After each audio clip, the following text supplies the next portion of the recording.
បាទសួស្តីបងប្អូនបាទកម្មភាពបងពូវត្តរស់ក្តាមជីក្តាមតាមស្រុកស្រែនេះក្តាមបាទបន្ទាប់ពីរស់ក្តាមបានខ្លះហើយឥឡូវឃើញតកួននៅចិត្តឥឡូវបេះតកួនទៀតត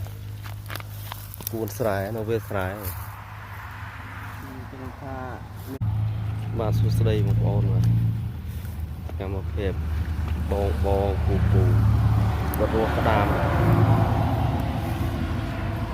ជីក្តាមតាមស្រុកស្រែនេះក្តាមបាទបន្ទាប់ពីរស់ក្តាមបានខ្លះហើយ